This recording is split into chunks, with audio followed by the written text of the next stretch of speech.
We're glad to be with you here today. We're just doing a little bit of a live stream, trying a few things out and seeing what it is. But again, welcome to episode number 4 of the Service Without Excuses podcast. We have some really good things coming up, and we have our live interviews coming up after the very first of the year, which is going to be pretty awesome. But we can't wait to get things rolling when it comes to that. We are going to get into what defines, and it actually should have been probably my first episode, my first real podcast episode, because it is, the title of the podcast itself is called Service Without Excuses for a reason. And the service is the key part of the positioning of the podcast itself. We are for service-based businesses. Now we're going to get into what different service-based businesses are and some of what are not. But most of what's on the podcast applies to these types of businesses, what are really out there, what are what real entrepreneurs that are in service-based businesses are doing every single day in their own community, their own market, what separates them from others, what makes them different and unique. So we're going to get into that today in the podcast, talk more about what it defines a service-based business. What is an actual service-based business? A service-based business is a business that goes into both residential and commercial sites to perform a trade or specialized service for the customer. And examples are carpet cleaning, which is what I am in tile and grout, HVAC, which is air handling and air movement, plumbing, heating, which is also part of HVAC, disaster restoration, water, fire damage, mold remediation, insurance agents, insurance adjusters, real estate professionals, painting companies, commercial and residential cleaning, landscaping, mortgage services, title services, electricians can be part of that in pest control as well. So there's a lot of different businesses and fields. A lot of people feel it's just the trades, and trades are very important.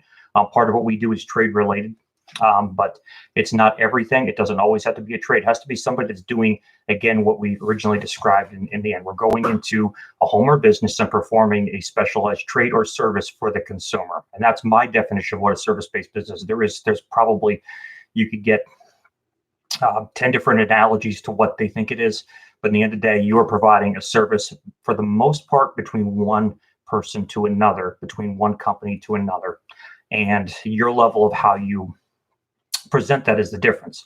Now, one of the things we talked about, and I'm going to talk about a little bit more in the podcast, is, and I talk about in the original book podcast, episode number 1, what you are selling is a product and not a service. And people go, Rob, what are you, crazy? You're talking about you just got done talking about service-based businesses. Now you're talking about a product. Isn't a product what I go to Home Depot and buy, what I buy at Lowe's, what I buy at the local store, what I buy on Amazon, when I buy a book? Isn't that a product? Yes, but so is what you're doing. So a service is what you do, but a product is who you are. Explain the difference between the two. A service is a commodity. Just bear with me. I have a little puppy in the background here doing the podcast. He's hanging out with me for the day for New Year's Eve, and that's when I'm recording this. But he's just hanging out and having a good time. He just likes to chill here on the couch and stuff like that. A service is the commodity. The service is what you do. Okay, so if you're a carpet cleaner, you're in the business of cleaning rugs. If you're a plumber, then you're in the business of plumbing pipes and hot water heaters and things like that. If you're a disaster restoration company, you're in the habit of cleaning things up and or also putting things back together. You could be a general contractor as well, and general contractor is also part of a service-based business too as well. So those are examples, but who you are, for us, it's New Jersey's best services, New Jersey's best carpet and tile cleaning. That's who we are. What we do is we clean rugs. So when people purchase from us, there's not purchasing from us or hiring us because we happen to be a carpet cleaner, a tile and grout cleaner, a paver cleaner that does restorative work when it comes to sanding and sealing the pavers. They don't hire us for that. Yes, that is what we do, but they're not hires for that. If that was the case, they would hire the lowest cost provider of that service. That's just the reality of the world. If they think they can get the same job done for half the price and get the same job done, then they would every day. That's when you're treated as a service. A service, again, is what you do. You are selling you. So if you're a large franchise and you're a carpet cleaning company, you're Stanley Steamer, you're ChemDry, that's your position in the marketplace. Not that you're a carpet cleaner, you're Stanley Steamer or ChemDry. If you're a restoration company, you're a ServPro, a Service Master. If you're on a national chain, or you're a local service provider, but they're purchasing you, not that. And you need to really identify what that is, what that's about. Defining what you do and the product that you deliver to the end consumer is crucial to understanding and growing who you are. Okay. Common denominators between each is, again, a commodity and one sells a product. When you're selling a service-based business, when you're running what's considered to be a service-based business, you're going into homes, you're going into businesses, you're providing that particular service for them. They're paying you based on what you're able to provide for them. So a key example in what separates a service-based business from a non-service-based business at all is they're selling, again, more of the commodity level. So if you're I'll take probably the best way to explain this to you. If you are a manufacturer of goods and you sell 3 different parts, and let's say that part is a power supply, okay? The power supply might be made by 5 different manufacturers for this particular power supply. The person that's buying that particular power supply needs to understand what the differences between all 5 of them are. Are they all 5 the same? 5 are probably going to have different price structures built a little bit differently than each other. I know you're probably not going to get 5 the exact same. They're going to be a little bit different. When you're selling that commodity, they're either choosing a least expensive product that might be inferior in build, might be inferior in quality, or they might buy the most expensive one, which is going to hold up. My wife says it all the time. Do you want to pay for it once? You want to pay for it again? Buy it once or buy it twice. And I've said it to customers for years. Do you want to pay for it once or pay for it twice? The general response is, I don't understand what you mean. To hire a company doesn't know what they're doing. You have to hire somebody to come out and fix it. There's an old analogy that it's not old, actually that old, but it was, we fixed $10 haircuts. And what it was 2 different businesses. One that cut people's hair, like a barbershop, a salon, or a barbershop, I think the example was. And they would charge a fair price to do the work when it came to cleaning cutting your hair and do a high quality job. And people would come up all day, every day to them. Well, 2 or 3 years later, down the road, somebody opens up a brand new place and says, we do $10 haircuts. And of course, people line up and they're like, wow, $10 haircuts. I've been paying $20 to get my haircut before by John and Jennifer and Samantha. And now this company down the road is going to do it for half price. I got to go check that out. So now you're treating it as the service. You're treating it as the commodity. So they go down the road, they get it, and lo and behold, the haircuts are not of the same quality. They're getting in, they're doing it on volume because they're doing it for half the price. So they're trying to make up the same amount or more than what the one that's charging $20 for, and that's why they're charging $20, because they know their cost of business. So they have to do double the amount for the same profit. So they're going to have to cut something out in order to make that happen. Just like that same product, that power supply, the cheap power supply versus the expensive power supply, they have to cut something out in order to do it for half price. That happens to be a high quality haircut, which if you've never had a bad haircut, if you're a guy, you can put a hat on, you can, do a lot of things. If you're female, they got a whole different outlook on. You get a bad haircut, they're going to be screaming to the hills. So for guys, it's not as big of a deal, but for women, it's a much bigger deal to get a bad haircut. Then the first original company that was down the street, the one that for $20, again, just to follow along, put a big sign up saying, we fix $10 haircuts. Moral of the story is, buy it once or buy it twice. If you want to get the best deal, you're not always going to get the best thing. You want to buy the cheap power supply? That's fine. Power supply might have defective parts. The wiring might be made very thinly. Power supply components might not be very well made. Could potentially cause a fire. They should all be UL rated on at that point. But let's just say the cheaper the components, the more trust. Story, as always. I had LASIK surgery done back in 2003 now at this point. So we're talking a very, very long time ago at this point in time. So when I had it, LASIK was relatively new. There was very few people actually going out there and having it done. In the area I was in Northeast Pennsylvania, there was about 2. One was a big company that actually were client. They were they were my clients. We did work for them as well, but it wasn't my decision for that. There was another guy down the street, and I actually think there might have been a third one as well that was more low cost. Okay.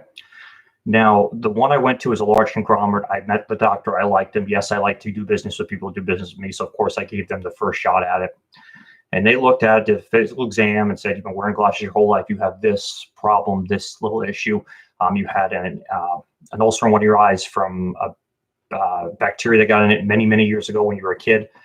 That could affect it. But generally, we think it's going to be good. We see good luck on it.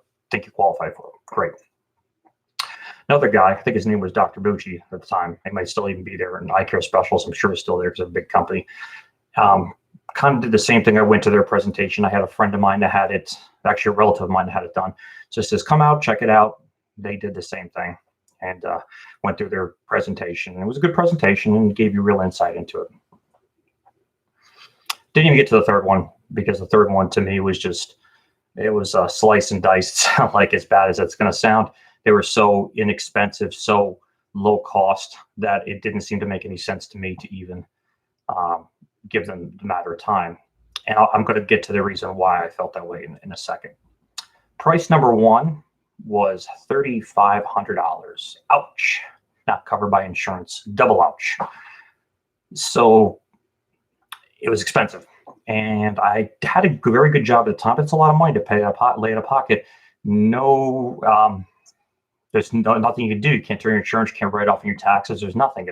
You don't have to have it. So if you don't have to have it, you have an option for glasses. Even if you're in a business where you go through more glasses and you work on it, there's no real tangible benefits to taxes to getting that back at the end of the year. There's no tangible benefits to turning it into insurance. Insurance doesn't cover it. So I said, okay, that's a lot of money, but I trust you. Let me just get a second opinion, which I wanted to get anyway, just to see the difference. Second one, Dr. Bucci, I think was around $3,000. It's about $500 cheaper. He was very, very good. Came highly recommended. I'm sure he did a fantastic job. And then again, the third one I wasn't going to go to because they were doing like both eyes, and I think their both eyes were like $1,500. And I said, wow, I could really save money, but I'm going to go with my gut. The first person that I went to was the one I did business with. And the doctor said something the other doctors did not say to me. I was glad they were up front. Scared the shit out of me, but I was glad they were up front. They said, Rob, we think you're going to be very successful at this, but like anything, there is an inherent risk to having any procedure done when it comes to, your eyes. And there's always a potential for something to go south and you to potentially lose the vision in your eye. I was like, oh Lord, I don't want to deal with that. So I said, wow, that's a good piece of news. He goes, that's why we do one eye at a time. We do one eye, finish, let it set up, and then come back in and do the other eye. We don't do them back to back. A lot of companies do. Your cheaper companies come in, bam, bam, they get one eye done, another eye done. Before you know it, both eyes done. Well, if one eye goes bad or the whole process goes bad and you lose vision of both eyes, you're blind. The reason we don't do it that way is because we're not based on volume. We do X amount per day based on all the qualifications, all the process ahead of time to qualify you as the right person. But we only do one eye at a time for that reason, because we don't want to live with somebody losing potentially both their eyes. Where it'd be a terrible thing just to lose one eye versus two. So I said, wow, that's profound. Second person never said that to me. So I immediately had more credibility on the first one that said, this is going to sound tough to hear, Rob, but you could lose your vision. Understand the chances of it, unlikely to happen, but there's a possibility and potential for it to happen. So I want you to understand that that is a reality. At that point in time, I was convinced that is the right person to go to. When that was done, that really sunk home, that really sunk in, that this was the best way for me to do this. I spent the $3,500. I never looked back. And honestly, aside from some reading glasses I need now and maybe some night vision glasses once in a while, I don't wear glasses. It's 2003. You're talking 16 years ago, at this point, almost 17 years ago. They said the likelihood of it lasting more than a decade was slim to none. So I went with the first person. They were the most expensive person. They gave me the pros and cons. They gave me the liabilities. They gave me the risk. But they also said the chance of the reward were good. We have a very good long-term, we didn't get into this when everybody else got into it immediately. We went and did our research and found out all logistics and went all over the world and studied with the person that actually started LASIK surgery and went through all the qualifications with them and all the learning procedures and all the training with them in order to pursue this. We're already doctor in the first place, but LASIK is a separate issue. It's still eye, it's vision, it's eye surgery, but LASIK is a corrective vision surgery. Again, 2003, new. Might have started a couple of years before that. I'm sure it did in some areas, but it certainly wasn't popular anywhere that I knew of at that point. So the point I guess I really want to hit home is realize and teach your customers and mentor your customers and advise your customers in the process that you're delivering a premium level service. For example, New Jersey's Best is a company that offers premium level service at a mid-range price, at a great value price. So we are mid-range priced, which means we're not the most expensive, we certainly not the least, but we are somewhere between the mid to mid-upper price range. We are probably a little more costly than your national franchises. Some people have told us we're not. Probably why we're not is we are not fixated on a bunch of add-on stuff and high sales stuff. And there's nothing necessarily I'm going to say wrong with that, but that's not our mantra. We do offer those things. We have different ways of positioning those things, but that we're not based on those things. And we charge more because of that. We don't give them a teaser low price to get in there. In the carpet cleaning field, in particular, tile and grout cleaning field is very famous for a company to come in and say, we'll do 4 rooms for $99. We'll do 5 rooms for $99. Sort of like the pizza. It's the same analogy as the pizza. You go and you buy, there's one pizza that's good pizza, it's $20, so you can get 4 pizzas for $20, $5 a piece. You're never going to get a great pizza at $5 a piece. If you do, the guy's going out of business faster than you can ever imagine. You're getting what you're paying for. Same thing with our business. If you are a low cost provider, you have to make that up in volume because there's one of two things. You could charge little expecting to do more opportunities, therefore having more customers and more work and building up a business that's based on that, and start with that low price point in order to build up something. Now, when you're in the house in your low price point, you have to add on. You have to get tons of referrals. You have to build that business up and be able to make that investment back. If you don't, you cannot grow your business. For one simple reason alone, you'll have no cash to do so. And if you kill the cash, you kill the business. There's no cash in the business, no cash in reserves in order to float the business, and you don't have a line of credit, which, by the way, you won't have a line of credit when you need cash. You'll have a line of credit when you don't need the cash. So you'll be in trouble. You'll be out of business. You can't reinvest in your equipment. You can't repair your equipment. You can't reinvest in your business. You can't come up with new marketing campaigns for your business. You can't come up with new opportunities to implement in your business. You can't promote your business. You can't do anything. You're dead. You might as well go back out and look for in the working world, into the workforce world, because you're not going to have a business. If you charge too little, you won't be able to do it. A service-based business has to have a certain profit margin. The biggest expense on a service-based business is usually your technicians, your employees. They're your highest percentage of cost. So in a service-based business, the reason that your employees and your technicians are the most expensive cost is because they're trained professionals. They're trained people to go into homes and businesses to do a job. They have a trade, so to speak. They have a trade and some training in order to do that. The better the training, the better the ability, the better result, the better the customer likes it, the more the customers turn to clients. That's the premium of a service-based business, is you have to rely on either you as the owner to do something or customers and clients to do something when it comes to calling and hiring you guys. If you have better trained technicians, you have better trained people, if you have better trained opportunities to service people and service customers, then you're going to do very, very well. And that's the difference between a service-based business and not. If you have low-paid technicians and low-paid employees and low-paid staff, you're going to get low-quality work and you get low-quality results. Customers will tell you. They'll be glad to let you know that they don't like the workmanship. So you get what you pay for. A service-based business has that ability versus a commodity-based business, a complete commodity-based business. It's built on the widget, the cost of the widget, the cost of the actual product itself. You know, I got a mug here for Christmas. I'll show it to you. It's my dog, cat, and it's thanks for cleaning up after us, and belly rubs and all that kind of cute stuff, which is awesome. I love it. It's my favorite Christmas gift of the entire holiday. But you could go down and say, hey, do I want this mug? It's built pretty well. This one's custom. Or does something cheaper to have this imprinted on? Therefore, the sun hits it, it starts fading out on me. Or this one looks pretty well built, so it's probably going to hold it pretty well for a while. I want a better quality product. My wife's the same way. She's going to buy once. So understand and realize that a service-based business is selling a product.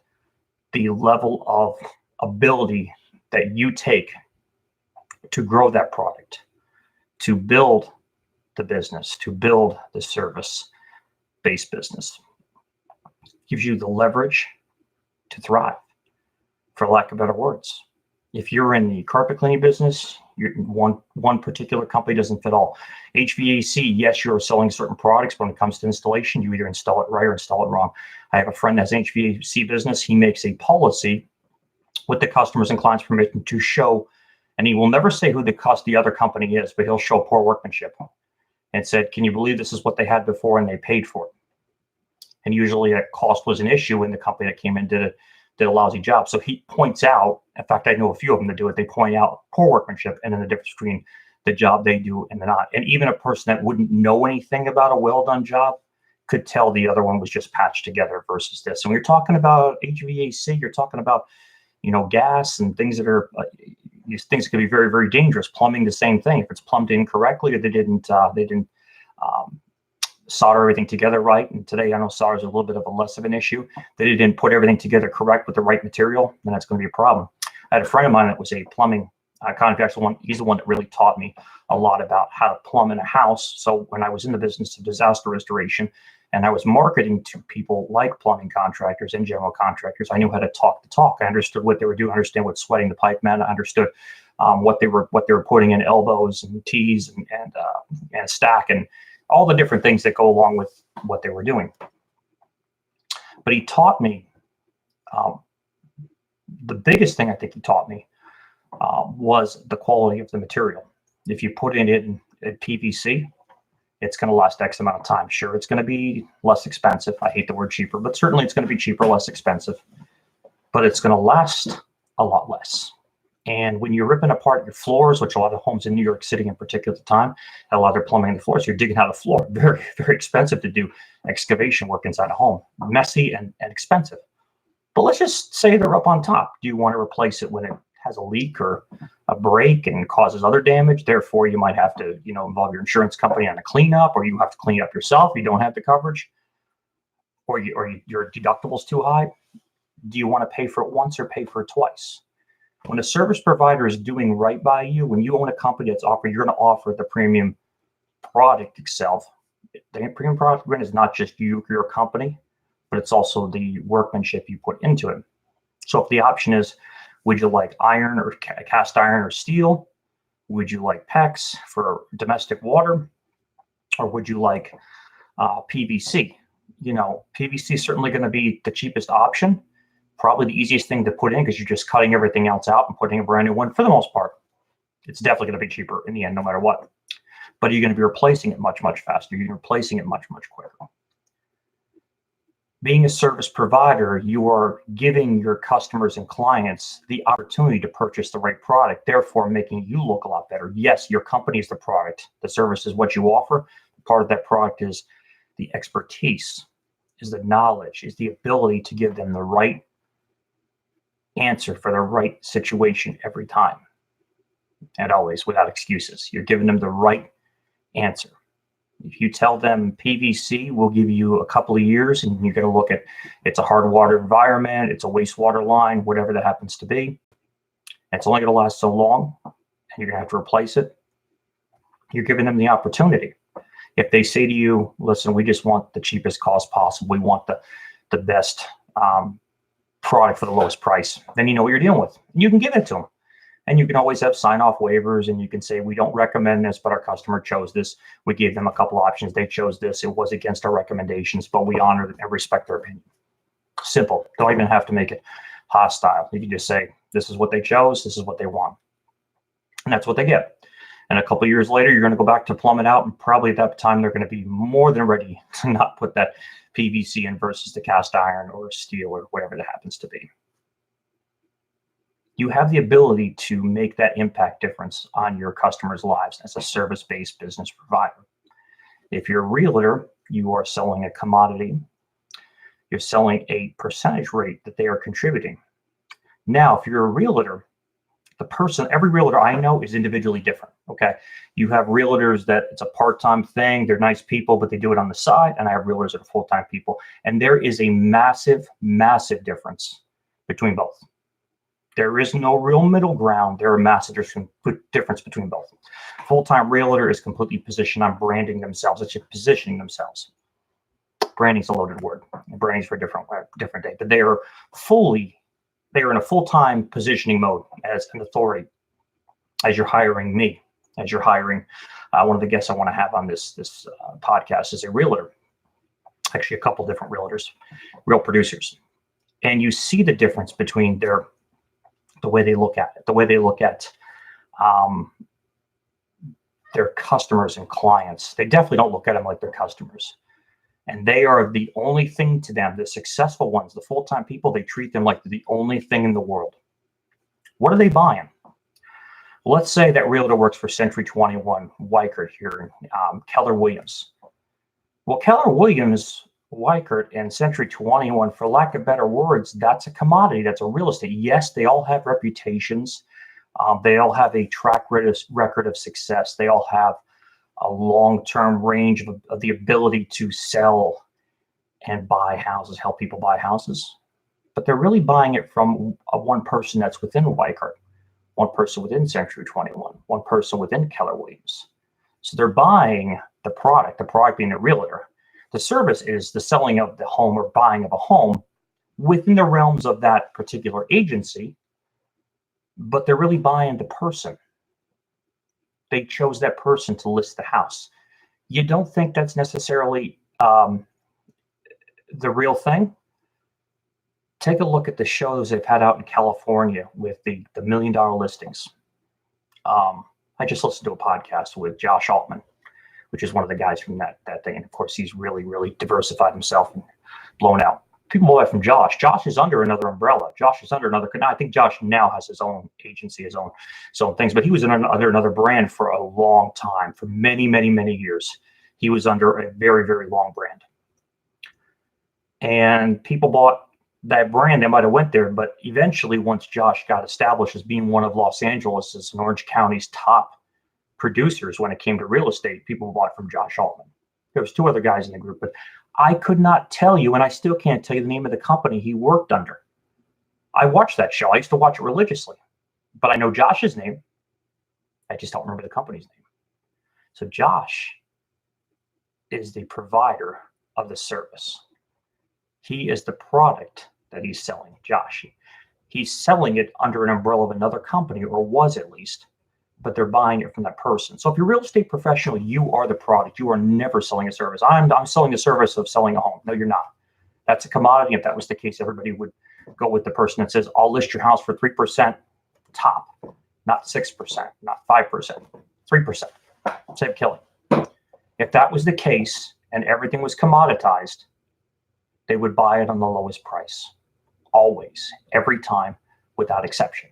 But they're not, because they want a result. They want Josh Altman. No, you're not going to sell Josh is not going to sell your $500,000 house. He's not going to sell your $1 million house. He's going to sell your $5 to $10 million, $20 million, $30 million house. He's not going to, he's in a different range when it comes to that. But they're buying it from the product. They're buying it from the person that actually makes the product, that actually develops the product and sells them the product they are looking for. There's no exceptions to that. Make sure your business is selling that product, not the service. Again, the product is what you do. The service is who you are. Thank you so much for joining us today on the brand new episode of the Service Without Excuses. We discuss what an actual service-based business is, what it does, what are the advantages to hiring a service-based provider, what are the advantages to you as a business owner in order to give that premium to your customers, give the ability to hire you based on your experience and the results you can deliver, the service without excuses. Thanks so much. We'll see you on a brand new episode. Have a great day.